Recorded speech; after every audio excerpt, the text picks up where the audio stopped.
Olá pessoal, sou Guilherme Werner, sócio consultor da Brain. Hoje a gente vai falar um pouco com vocês sobre os principais dados do mercado e as principais movimentações do mercado do Minha Casa Minha Vida ao longo de 2023. 2023 que foi um ano que marcou a retomada desse importantíssimo programa habitacional no cenário do mercado imobiliário brasileiro.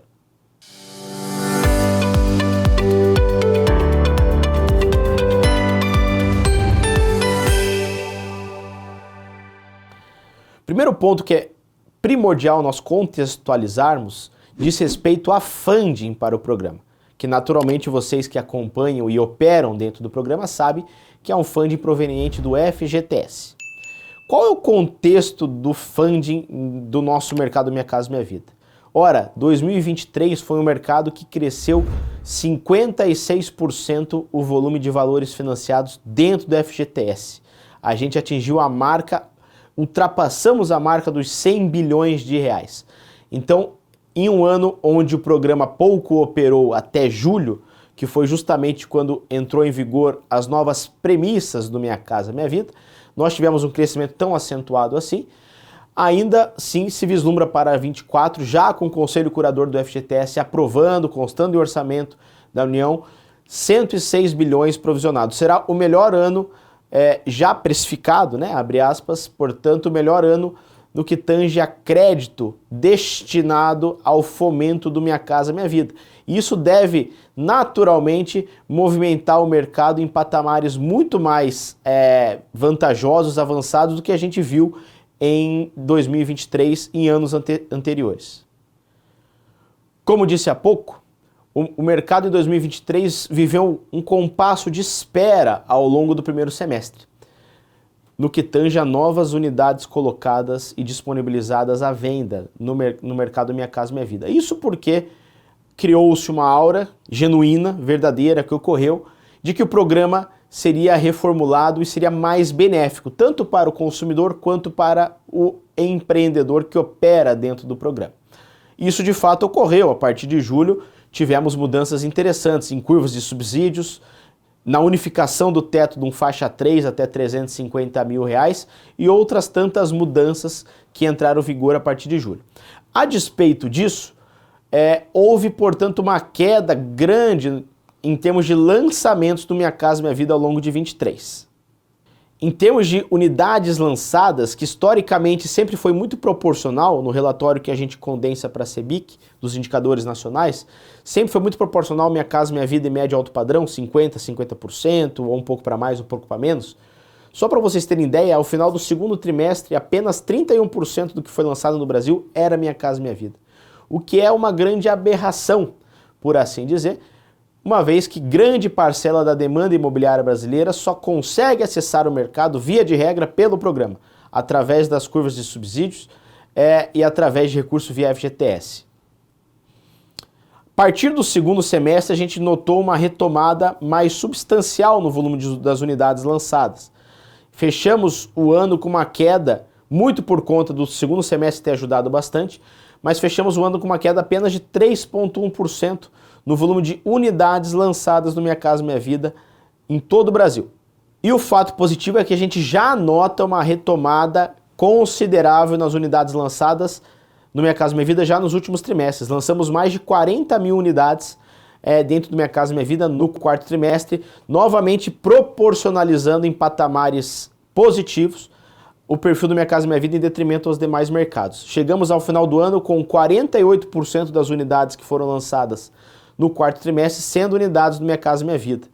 Então o Brasil lançou um pouco mais do que 80 mil unidades, das quais 40 mil unidades eram unidades Minha Casa Minha Vida, sejam elas faixa 2 ou faixa 3. Se nós pensarmos que o programa passou a vigorar realmente a partir do início do segundo semestre do ano passado, de 2023, há uma projeção de crescimento prevista, já precificada também, de colocação de novos produtos do Minha Casa Minha Vida ao longo deste ano, muito maior, porque se pensarmos que empreendedores tenham comprado terrenos, desenvolvido projetos a partir dos pré-anúncios do programa, em julho passado, o ciclo de aprovação de um produto, se a gente colocar 8, 9, 10 meses, um ano, isso virá a mercado de forma mais robusta, em alguns dos grandes mercados do Minha Casa Minha Vida, por exemplo, interior de São Paulo, que teve uma queda expressiva e que ainda tem pouco volume ofertado de Minha Casa Minha Vida, a gente entende que esse tipo de produto começará a se tornar novamente protagonista de algumas praças a partir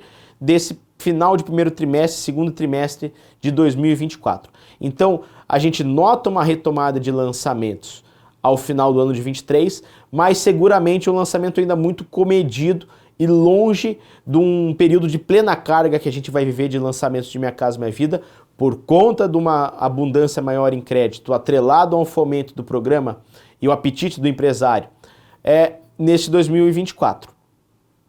Lembrando sempre, gente, que os níveis de intenção de compra do Brasil estão estáveis, em patamares próximos a 37%, 39%, e os indicadores econômicos que afetam positiva ou negativamente o mercado econômico, seja ela inflação, emprego, rendimento real das famílias, estão muito bem azeitados, ajustados. A gente vive para um cenário inflacionário em 2024 muito positivo, isso garante poder de compra do consumidor.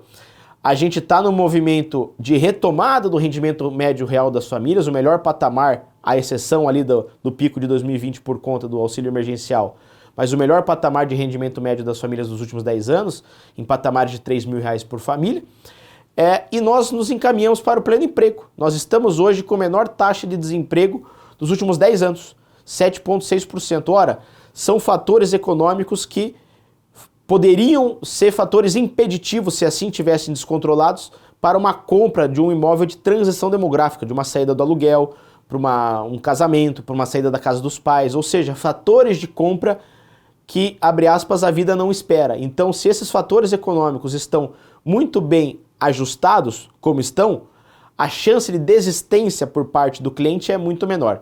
Isso nos também garante, nos vislumbra uma perenidade maior do Minha Casa Minha Vida ao longo de 24, sendo que a Câmara Brasileira da Indústria da Construção, em coletiva de imprensa divulgada agora em fevereiro de 24, divulgou uma projeção de crescimento na ordem de 5 a 10% do mercado do Minha Casa Minha Vida ao longo de 24, seja de volume de lançamentos, de vendas e de valor global de vendas. No que se refere a vendas, nós estivemos no último trimestre de 23 já com esse início de retomada. É claro que a retomada do lançamento ocorre antes da retomada de vendas, tem um gap, tem um delta de tempo aí interessante, né? Eu começo retomando lançamentos e isso acarreta em vendas em trimestres futuros. Mas a gente já conseguiu apurar no último trimestre de 23 uma retomada em patamares interessantes de vendas, já atingindo o melhor trimestre desde lá de 2022.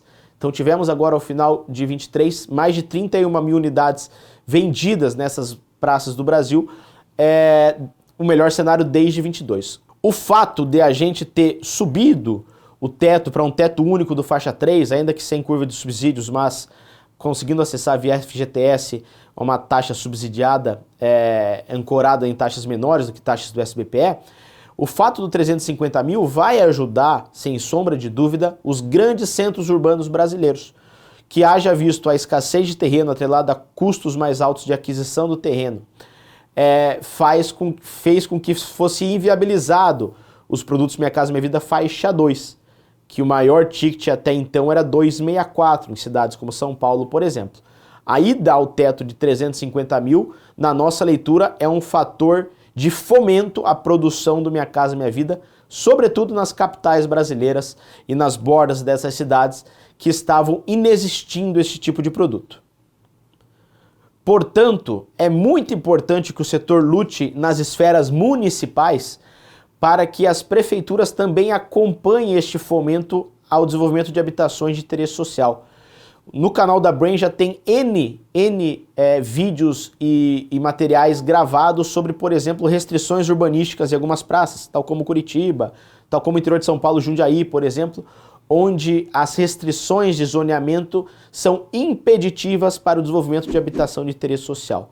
Isso não é um problema de mercado, isso é um problema social. Então é importante que todos os agentes, todos nós que fazemos o mercado imobiliário brasileiro acontecer, caminhem para o mesmo sentido de fomento à habitação de interesse social, que naturalmente é muito benéfico para o mercado, é muito benéfico financeiramente para toda a cadeia produtiva, mas no final do dia tem um benefício social que tornará o Brasil melhor e com um déficit habitacional muito menor. Pessoal, esses são alguns insights sobre o mercado do Minha Casa Minha Vida no Brasil. A gente sempre recomenda que vocês acessem os relatórios que são divulgados. Tem o link aí na descrição, vocês podem baixar os relatórios dos indicadores nacionais, onde a gente faz recortes interessantes do Minha Casa Minha Vida, alguns recortes também regionais, Secovi São Paulo, o qual a gente tem a grata honra de produzir o relatório do interior de São Paulo, também tem vários recortes do Minha Casa Minha Vida. É importante que vocês se atualizem neste mercado. Curta esse vídeo, compartilhe com quem você acha que vai gostar e conte sempre com a Brain para que a gente tenha dados cada vez mais assertivos e que a gente possa construir um mercado cada vez mais saudável.